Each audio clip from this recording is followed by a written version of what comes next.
అన్నా అన్నా ఓ కథ చెప్పన్నా. అయ్యో గుడ్డి నాయన, నీకేం కథ చెప్పమంటావురా? నీవు పుట్టుకతోనే గుడ్డివాడివి, ఏమి చూడలేదు. నేను కథ చెప్పినా నీకేం అర్థమవుతుందిరా? అర్థమవుతుందిలే అన్నా, చెప్పన్నా. సర్లే కూర్చో. మరేమో ఒక హంస ఉందంట. అన్నా అనుమానం వచ్చింది అనుమానం ఏంటి? హంస అంటే ఎటుంటుందన్నా?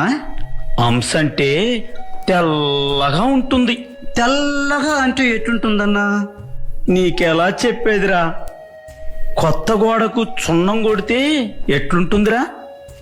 కొత్త గోడకు సున్నం కొడితే ఎట్లుంటుందన్నా? అబ్బా, ఎలా చెప్పేదిరా బాబు? ఇటురా గోడ దగ్గరకు, చూపిస్తా. నీ చెయ్యి ఇట్లా చాపి గోడను తడిమి చూడు. అర్థమైందన్నా. ఏమర్థమైందిరా? హంస అంటే ఇట్లుంటుందని అర్థమైంది. నీ మొహం అర్థమైంది. హంస అంటే గోడలో ఉండదురా బాబు. మరి ఎట్లుంటుందన్నా? అరే, నీకు నేను ఎలా చెప్పేది? నీ కన్నులు తెరవబడితేనే గాని నీకు అర్థం కాదు. ఆహా, నా కన్నులు తెరవబడాలా? అవునరా.